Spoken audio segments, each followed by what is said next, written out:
lawmakers and the Pentagon agree that the status quo can't go on any longer. My ultimate hope is that my fight, along with those undertaken by every other survivor, will not have been in vain, and that people's trust in the system can be restored so that victims no longer have to suffer in silence for fear of retaliation, but instead feel empowered to speak the truth in their pursuit of justice. Thank you.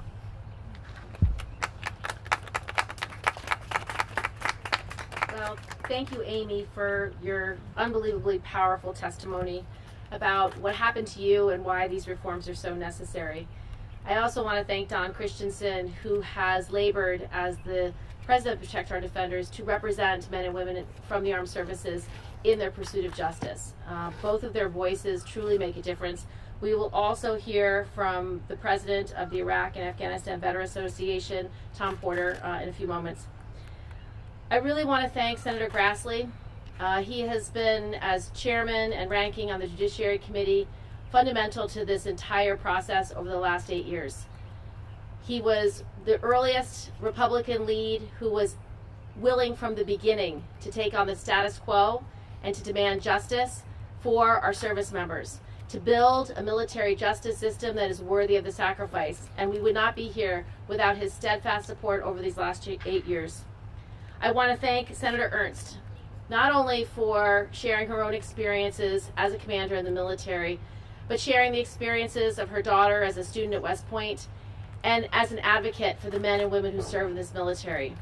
She knows all too well the challenges while being deployed. She knows the challenges of what it's like to be a commander, and she knows that this system is fundamentally broken. So her leadership today is extremely meaningful because this is the only Republican woman service member, veteran, who has had active duty and combat. She understands what's at stake. I also want to recognize our other new co-sponsors. I want to thank Mark Kelly, also having served and been a commander. He understands what's at stake and why this reform will make the military the strongest in the world when it comes to prosecuting these cases. And I want to thank our other stalwarts who have been here from the beginning. I want to recognize Ted Cruz. I want to recognize Rand Paul. I want to recognize Senator Dick Blumenthal and Mazie Hirono and the countless other senators who have been in the trenches on this issue from the beginning. This new coalition will make the difference of passing this legislation. I am certain of it. We also have the two women combat veterans in the Senate on this bill. Having Joni also with Tammy Duckworth, again, shows the strength and collaboration of all who are behind this reform. So let me just tell you a little details about the bill. Sexual assault in the military is an epidemic. It has been for a very long time. The military has been keeping track of the numbers in very considerable detail since 2010. The most recent report from the Department of Defense found that almost 20,000, or estimated that almost 21,000 service members were sexually assaulted in 2018.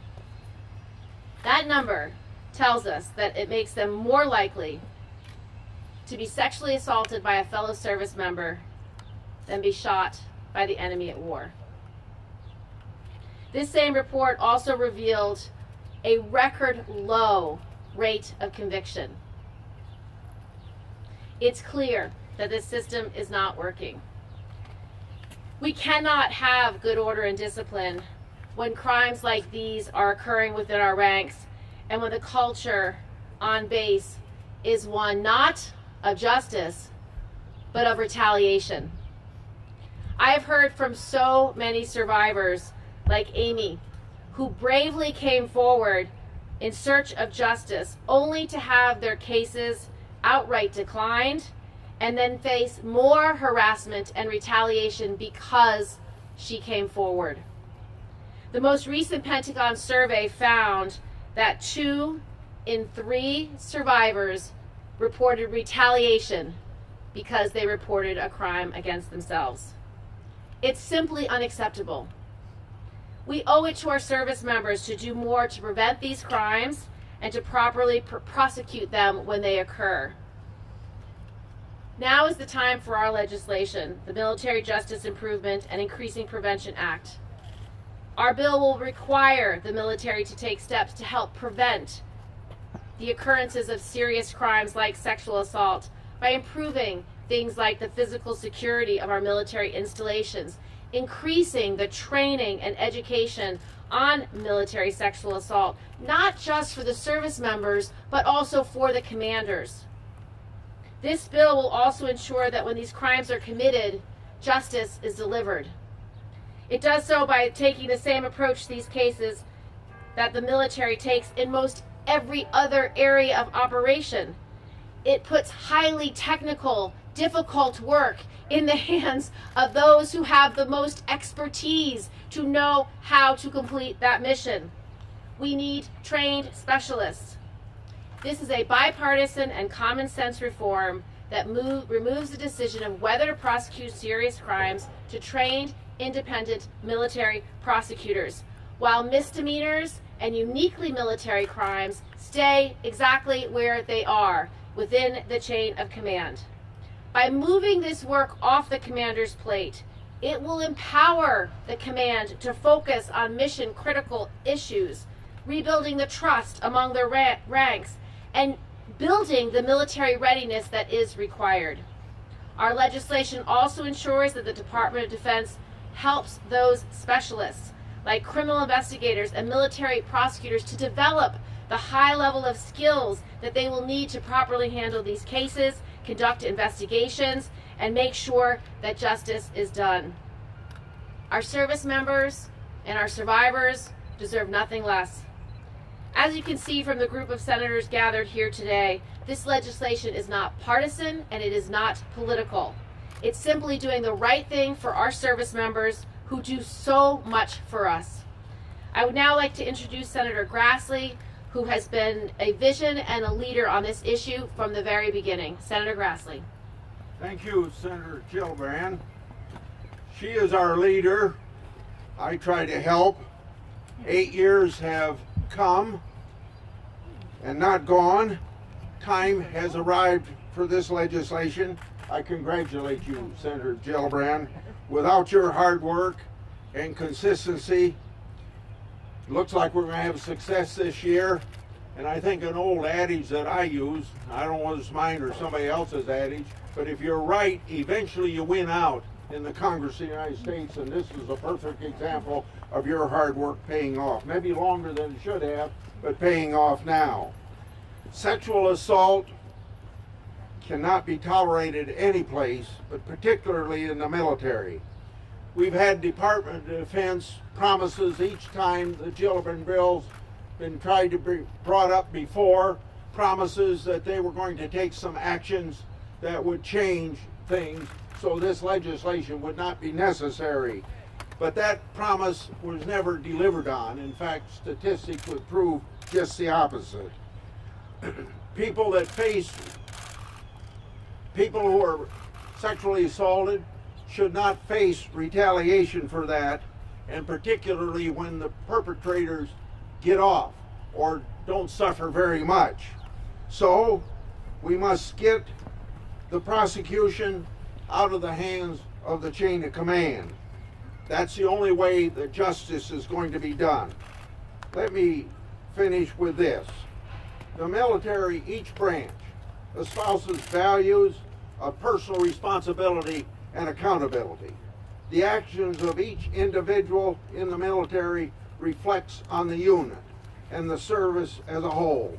So, each individual must shoulder the personal responsibility to prevent sexual assault and encourage a culture of accountability for their perpetrators.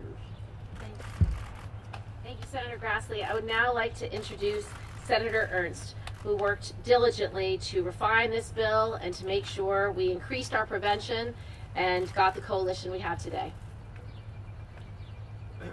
Thank you so much, Kirsten and Chuck. Thank you very much for your leadership on this issue. And folks, I'm a former commander, but I'm also a survivor of sexual assault. I understand the traumatic events too many of our survivors have faced. While our military is a highly disciplined force, sexual assault has plagued our armed forces for too long. I spent my first term in the Senate working to get laws in place. Kirsten was a partner on many of those to help improve how we prosecute sexual crimes in the military, bolstering our prevention programs and equipping our future leaders at military academies. When Senator Gillibrand approached me about working with her again this year, as she does every single year, believe me, she keeps a whiteboard, right? Yes, I have it. Okay. We decided to take a fresh look at her original bill and how we might tighten the language and improve it. And that's how we reached the Military Justice Improvement and Increasing Prevention Act. Our bipartisan bill still makes modifications to the way that officers handle sexual assault cases by having a military prosecutor decide whether a case should be prosecuted, but we work together to tighten the language to ensure that commanders still know what's going on in their units and are able to keep good order and discipline. One key component that we've focused a lot on, and I've paid particular attention to this in the past, is prevention. And we've added a lot of tools in this area. By the time we have a survivor and a perpetrator, we have failed. From 2004 to 2019, Congress enacted 249 statutory requirements related to sexual assault response and prevention, but only 9% of those were focused on prevention.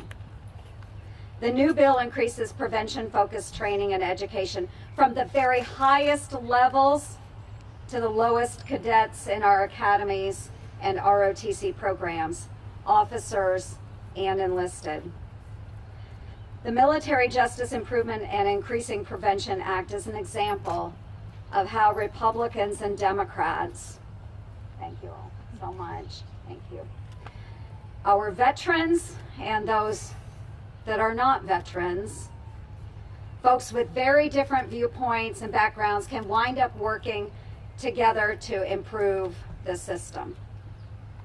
I want to thank my dear friend and fellow Iowan, Senator Grassley, for being a long time and steadfast supporter of these efforts.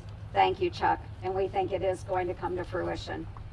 This bill will take steps towards preventing and reducing those heart-wrenching crimes to help ensure survivors are treated with the dignity, the respect, and the justice that they so deserve. Thank you, Kirsten. Our next speaker is Senator Blumenthal, who is also on the Armed Services Committee and has been working on this legislation for the past 8 years. First, my thanks to Senator Gillibrand. When Senator Ernst says that Senator Gillibrand has come to this issue every single year, it's not that she's introduced legislation. She has been absolutely relentless, tireless, and I've sat with her when she's gone over the lists of colleagues. She can give a very blunt assessment of who is where and who will do what. And I think the kind of array we have here, the really bipartisan leadership that we have, is a tribute to her. But I really want to thank every single one of my colleagues for being here today. Let me be very blunt. I question the Secretary of Defense about this topic. And I believe that the Secretary of Defense is more committed, or as committed as any Secretary of Defense who has come before us. But I've asked every single Secretary of Defense about this issue, and every one of them has committed to solve the problem. And yet, since 2013, the number of reported sexual assaults has doubled, and the numbers of convictions have been halved. So it's not working. Sometimes a law is necessary. Sometimes a new law is absolutely vital. And the emphasis on prevention is critical. I welcome that emphasis on more physical security on our installation. But for me as a prosecutor, the most effective deterrent is punishment. The most effective way to discourage sexual assault is to make the assaulter pay, and pay big time.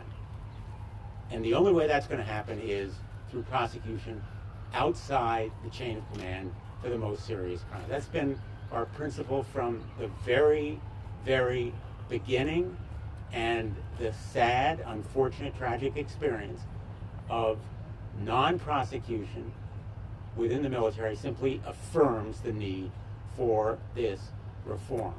As much as I like and trust and respect Secretary Austin, this law is necessary now, and it is important not just as a matter of equity and fairness, it's vital to our national security. This measure is a national security measure. It's vital to attract and keep some of the most talented people to serve in our military, are women. And as they rise, they need to be protected against this heinous, vile crime. It's a crime within our military. Thank you to Senator Gillibrand. Thank you, Senator Blumenthal. I'd now like to introduce Senator Cruz, who, as a member of the Armed Services Committee in 2013, heard the debates in committee and decided right there and then that this was necessary. And I have always been so grateful for his bold leadership and his dedication to the service members. Thank you. This is a bill whose time has come. Let me start by thanking Senator Gillibrand for her relentless determination fighting for this bill. As she mentioned, when I was newly elected to the Senate, she and I were serving together on the Senate Armed Services Committee, and I went in to a hearing on this topic with an open mind, not knowing what I thought the right solution was. And there was a vigorous debate. You know, at times people chuckle and suggest debate in the Senate is all theater and not real discussion. I can tell you that debate was a real debate. And the arguments that military leaders gave against this bill, that it would undermine good order and discipline, to my mind, Senator Gillibrand had much more persuasive responses. In particular, that our allies, countries like the United Kingdom, countries like Canada, had made similar reforms that had increased reporting rates without undermining good order and discipline. That to me was persuasive. And so for 8 years, I have teamed up with Senator Gillibrand fighting for this bill to pass. The alignment has not been a partisan alignment. There are Democrats and Republicans supporting this bill, and there have been Democrats and Republicans opposing this bill. And Kirsten and I have sat there with whip sheets, she whipping more on the Democratic side, me whipping more on the Republican side, but focusing on who could be brought over to support this bill. And it has been steady and it's been incremental. But it's about time. Look, our daughters and sons sign up to defend this nation, knowing that they will face risk, knowing that they face the risk of being killed by our enemies.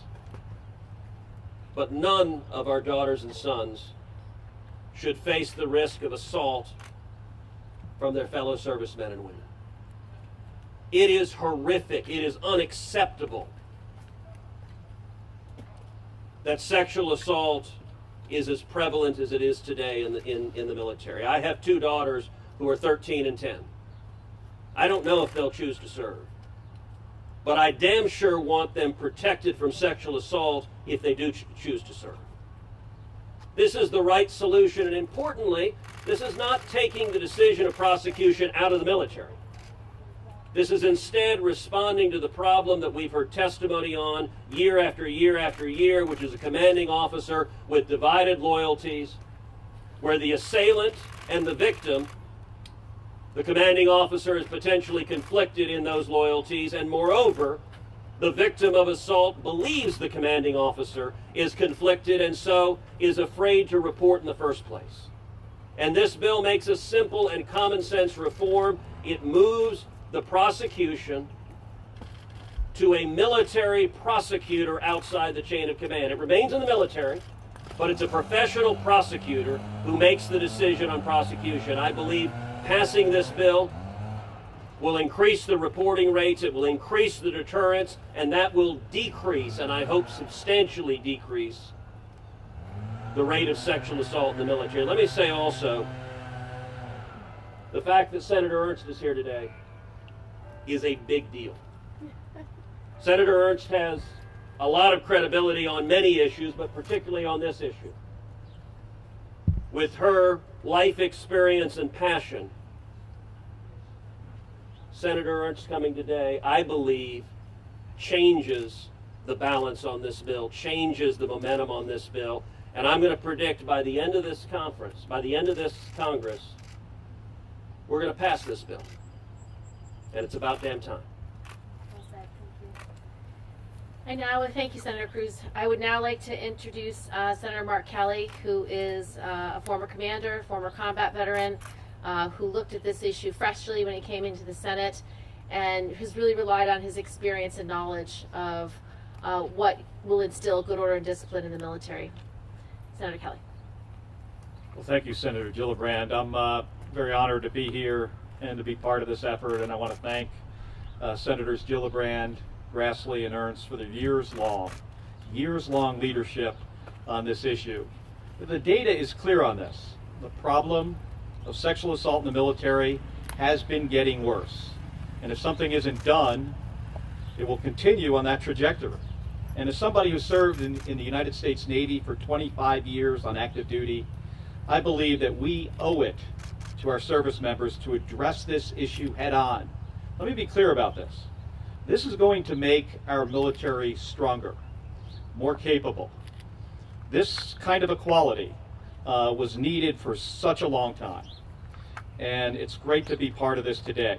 Now, every service member, every single service member should expect to be treated with respect by their peers, by their commanding officers, and if necessary, by the military justice system.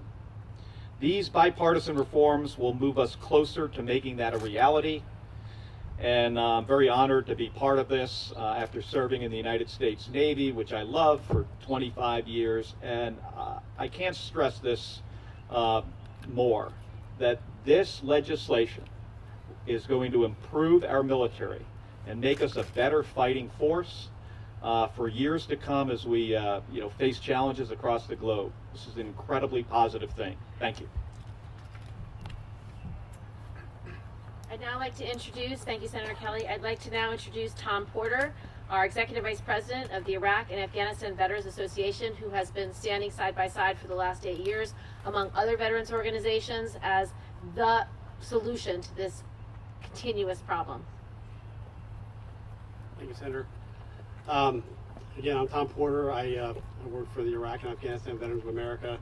Our headquarters are in New York, so I'd really like to thank our home state Senator Gillibrand for her, you've heard it before a few times, relentlessness in attacking this issue. This is my third time standing with her and others, behind me on this issue. And frankly, I think that this year, the next time that we're going to be standing here together is when we get this signed into law. Really proud of the great work that everybody here has done. The senators put together an outstanding bipartisan list of supporters here. So thank you all for being here. And you've heard the numbers, they're startling. I don't want to rehash a lot of them, but we at IAVA, the largest VSO for representing post 9/11 veterans, we do an annual survey of our members. So it's the largest annual survey of post 9/11 veterans. And so talking about this issue, we ask them about military sexual assault, and 73% of our members that have suffered a military sexual assault report that they've been retaliated against. So 3 out of 4 of those have suffered a military sexual assault. That's huge. And then almost half, 44% of our members who experienced a sexual assault said they'd be more likely to report the crime if there was a specially trained military prosecutor in charge of this, like we're talking about here with this legislation today. That's a great case to pass this thing into law. I've been skeptical in recent years, in years past, about this legislation, but seeing flag officers come up to the Hill for years and said they're going to tackle this problem, well, it's not working. I come from a military family. I've got over nearly 25 years in uniform, in reserve and active duty service. And the problem is I'm unsure if I'd recommend military service to my 3 young daughters if I had to make a recommendation on their career. And that's a problem. So bottom line is we need to solve this. We need to do this for the soldier who wants accountability from her command. We need to do this for the airman who faces threats from within their command. We need to do this for the former sailor who wants her kids to be safe following in her footsteps. And we need to do this for the Marine who just wants to do her damn job. So let's get this done. I appreciate everybody being here. Thank you. We're happy to answer all on-topic questions from any of the panelists. I'm curious, Senator Ernst, if you can talk a little bit about some of the evolution on this issue and sort of where you started and where you ended up and why you got to that point. Most certainly, and thank you for the question. For those that maybe didn't hear it, it's really the evolution and how I got to the decision to join on this effort with Senators Grassley and Gillibrand. And it has been an evolution, and I've made it very clear that I have been very torn about this in the past. Now, in my first term, I always did say that while I don't, and I didn't at that time, support taking this decision out of the chain of command, I said I would always keep an open mind. And if we didn't see things change, then perhaps it would be time to make those changes. And so I have kept an open mind, and Kirsten, knowing that, has been relentless. I think that's your new nickname, relentless Gillibrand. But we have discussed it every year. And then after the Fort Hood incident that we saw earlier in the report that came out of that, it just showed such a horrible command climate, completely up and down the chain of command. And if there is someone that is thinking about perpetrating an intimate crime like sexual assault or domestic violence, they are even thinking about that, and they know that there's a bad command climate, perhaps their commander's not going to deal with the situation, you know, they're likely to become that perpetrator. And so what we're doing is trying to change that command environment by taking that decision out of the commander's hands, still allowing them to be accountable in the and have authority over knowing that there's an investigation going on, but taking that to a specialized prosecutor. So if that perpetrator understands that regardless of the command climate, this is going to be prosecuted or at least looked at by an independent counsel, they might think twice about it. And that's what we need. But then also shifting as well and making sure that we're going through those prevention efforts is really important to me. And Kirsten has worked with me on this now, so we've included it in this new bill, and making sure that there are physical security measures that are put into place, but then greater education and training for the lowest ranks and the lowest levels of officers all the way to the top brass. That is really important, because I can tell you, Amy can tell you, that once that sexual assault has occurred, you can't go back. You can't change what has happened. And you will relive, as a survivor, you will relive that moment of your life over and over again. And I can tell you, it's not positive. So fact of the matter is, if we can stop a sexual assault from occurring, that's exactly where we need to focus a lot of our efforts. Because I guarantee Amy and I would have a much more positive outlook on life and relationships if that sexual assault had never occurred. Thank you. Hi, with the Wall Street Journal. I was wondering if you could address the there's been some reporting that the Pentagon Commission will recommend at least taking sexual assault and harassment out of the chain of command, but your bill would go farther, right? It would look at all types of serious crime, including murder and manslaughter and things like that. Are you guys open to a narrower compromise with the administration, or do you think it needs to be complete, all serious crimes? And can you explain where you are on that? Experts agree, all military justice experts agree, that you have to treat all serious crimes the same. Because if you just pull out one serious crime, not only does that invite mischief of just not charging that crime, but also it risks demonizing and marginalizing survivors because they have some special court to go to. We know that our allies, they chose a bright line as well because they wanted to improve their military justice systems. Many of these nations did it for defendants' rights. For example, the UK, when they decided to take all serious crimes out of the chain of command, it was because of a murder trial. And the accused believed that the commander already believed he was guilty. Now, commanders get the right to choose the judge, the jury, the prosecutor, and the defense counsel.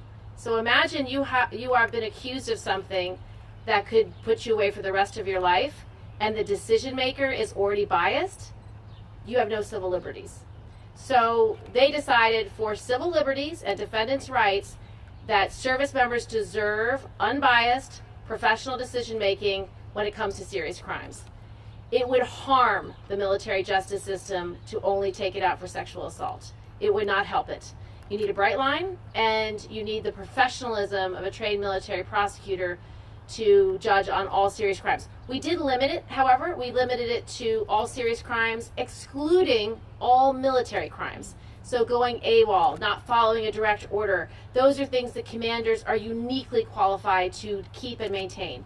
Second, if the prosecutor decides not to prosecute a case, it will return to the commander, where the commander can then use his other authority, which is non-judicial punishment, which typically is what he uses today in sexual assault cases. So this one review by a trained military prosecutor will give the chance of, number one, picking the right cases, making sure you're choosing the cases based on evidence and no other reason, and moving forward with trial and conviction on the cases they are most likely to win. That will result in more convictions and better outcomes because it's more professional and done in a more responsible way. So no, I do not think a compromise on that is wise, and every expert on military justice, like Eugene Fidel, who is the leading expert on the military justice system, said it would harm the process. And I'd like to call up Don Christensen to also give his perspective on that answer. He served as the JAG who prosecuted cases and defended cases and helped us write this legislation. So Don, can you speak to your military experience? Yeah, thank you, Senator Gillibrand. I agree 100%. This is something that should include all felonies that are not military unique offenses. You raise the specter of challenges in the appellate court if you have a special court that's dealing just with sex offenses. You raise the challenge that people are going to look at that court as something different. So within the juries or the jury members, will they view a sex assault case different than they would a murder? And the problems that we have with sex assault and commanders making decisions also exist for child abuse, child sexual abuse, child pornography, murder. The law is complex. There's a reason we go to law school. There's a reason that the ABA requires in the civilian world that prosecutors be attorneys, is because we understand what the law is and what the facts are. So I 100% agree that the right solution in this is to have all non-military unique offenses in one court system. Basil John with Next Star. Senator Gillibrand, it's taken you a couple of years to finally get a lot of support behind this bill. Can you talk to me about the experience of gathering that support?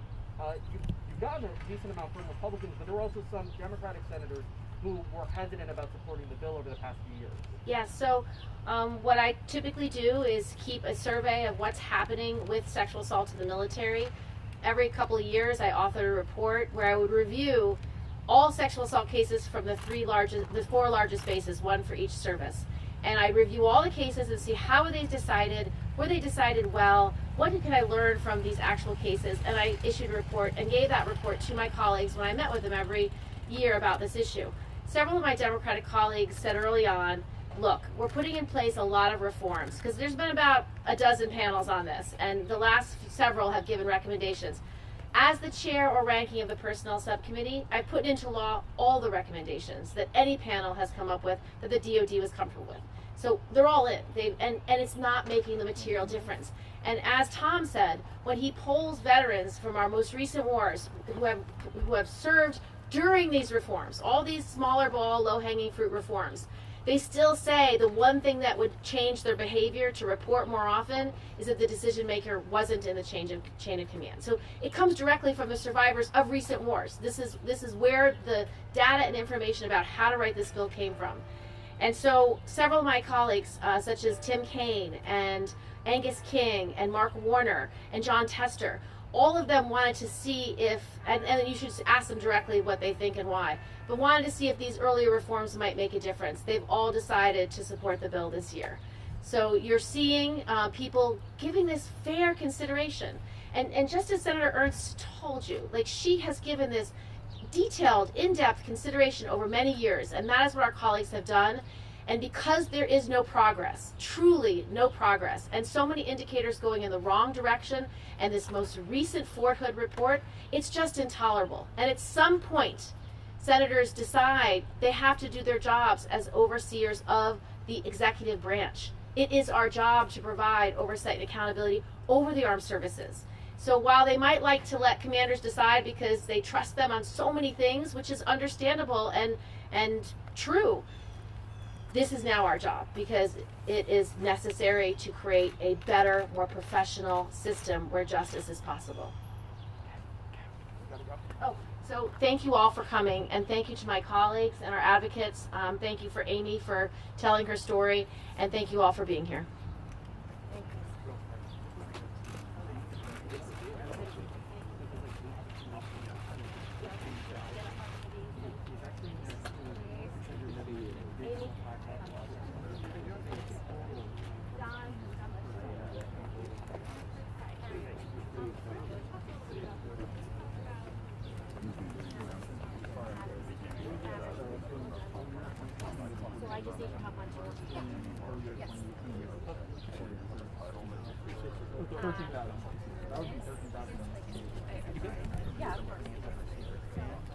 I think they do it every year. They do release it every year. We just. Yeah, that's fine. I didn't know you meant Really?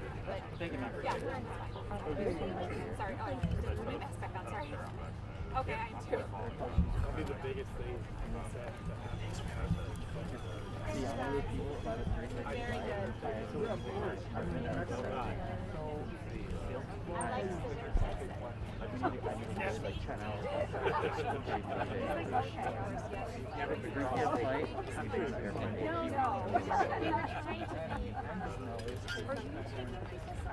Yeah, so I can take our Don and Tom, I think it's the office, and then I just have to get them situated, and then we're just gonna go top it out. I'll come with you to drop it. Hopefully it doesn't take me longer than like 2 minutes. Nice job. Hey, thanks. It'll be until we hear Cool. Yeah, and you're coming to the office, right? I know some of y'all take a Zoom call or something. I don't. Okay, cool. Yeah, I think it's Don and Amy. two of it. Yeah. I think something. I We just thought, I think Lizzie sent you. Gotcha. Good. All right. Cool. Hey, well, you spoke great, man. Thanks. Yeah, I'm feeling real good this year. Law? There we go.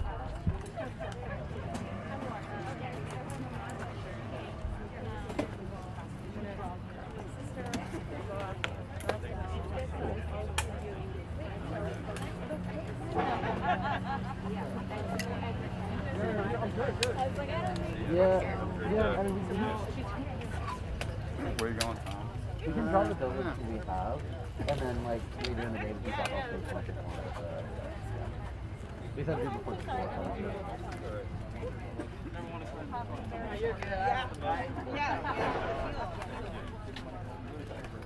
Yeah. Yep. For you.